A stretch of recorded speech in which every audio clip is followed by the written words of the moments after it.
Hey Simlies, it's Deligracy here, and today I'm doing a little bit of a silly / fun build because on Twitter I was asked to do a pineapple build. So I thought, okay, I might build the SpongeBob house in a pineapple because he lives in a pineapple under the sea.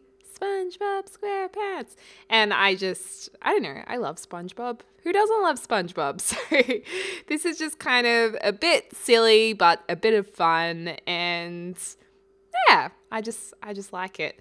I'm not like a huge epic SpongeBob fan, but I've definitely watched a little bit of SpongeBob, and I think everyone falls in love with that character just instantly. So I think he's worthy enough to have a house in The Sims 4, definitely. And I'd also like to thank J.R. Compton on Twitter with the name deleted for asking for a pineapple house, because I thought that was a little bit funny.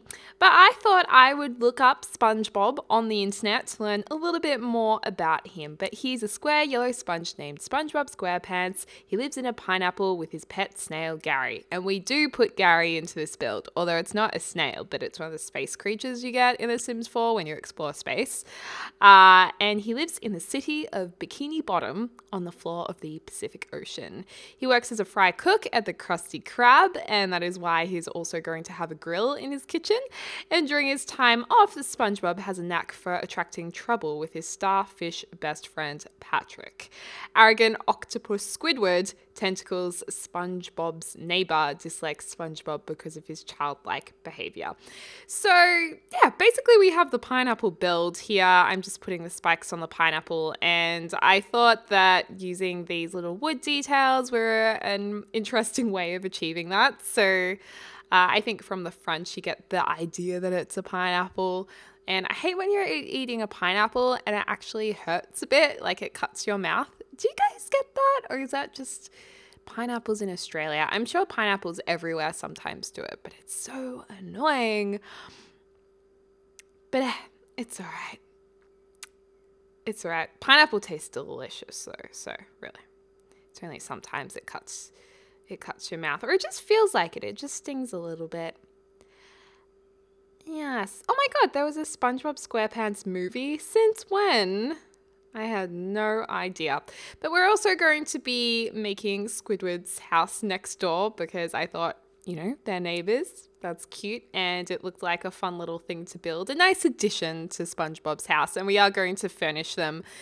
I wasn't familiar with the interiors of their houses really at all in the cartoon. And when I tried to Google it, it was a little bit hard to tell what I needed to put in there. So Squidward's house is very blank with like random bits of furniture in the sand. Am I right? So I just did his really blank. And then SpongeBob has a little bit of a childish feel, but it's also super friendly. And I also put some yellow bits and bobs in it as well. So what else is there to know about SpongeBob? Let's look at development. Early inspirations. Steven Hielenberg first became, that's the creator, fascinated with the ocean as a child.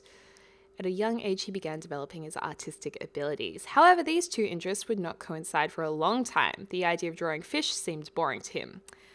And during college, he majored in marine biology and minored in art. How's that? That is interesting, actually. Oh my god, and he was into marine science and maritime history. Maritime history. While he was there, he created a precursor to SpongeBob SquarePants, a comic book titled The Intertidal Zone, which was used by the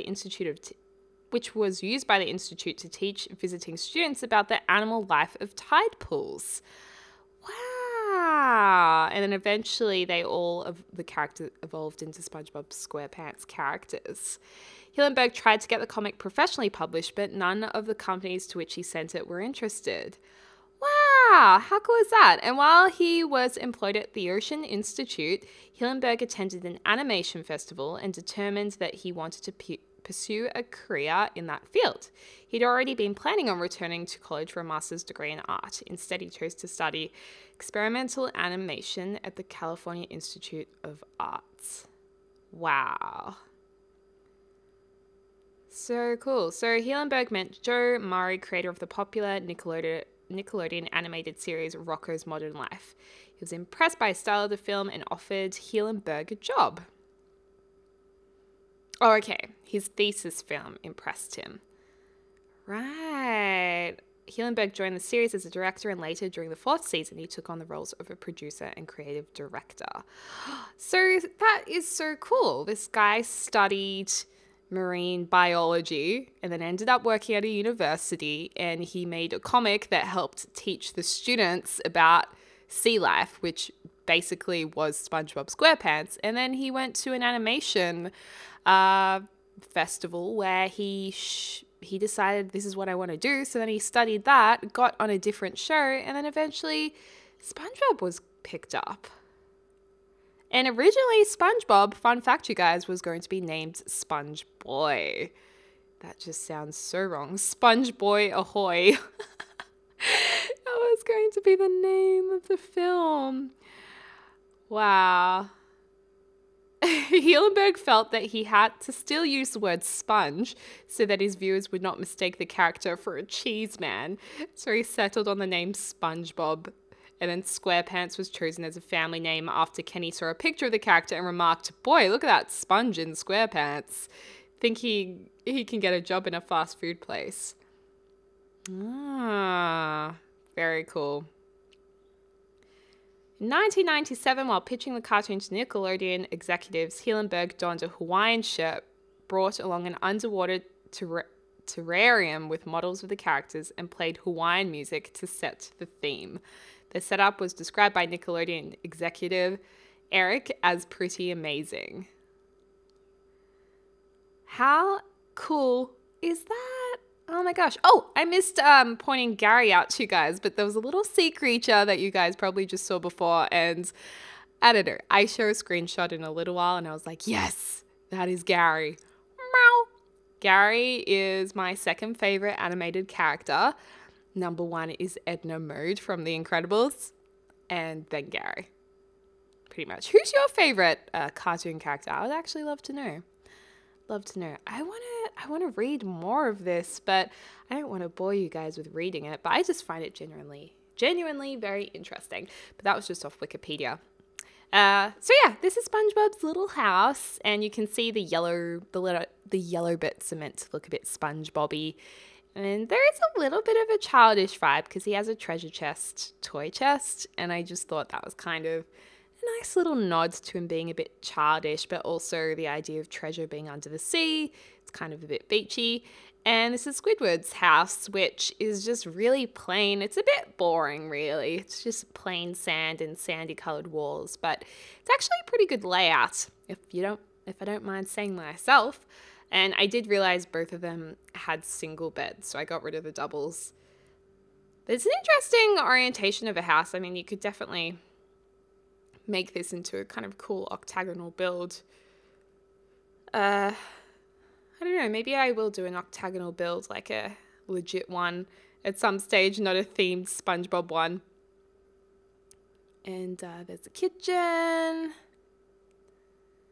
I'm going to put a little lounge area over here with a TV, plant, and the lamp, and then the little desk area. I don't think SpongeBob actually has a dining area, now come to think of it.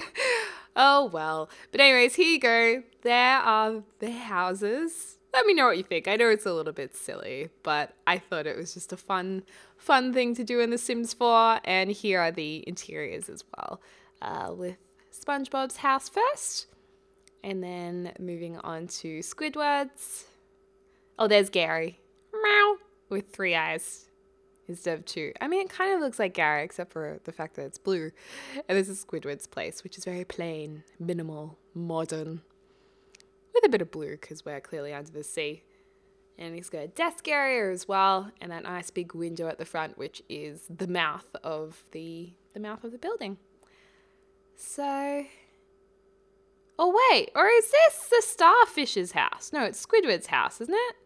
Anyways, I hope I didn't get that wrong because that's just embarrassing. Anyways, I hope you guys are having a lovely morning, afternoon, or evening, wherever you are in the world, and I look forward to speaking to you soon.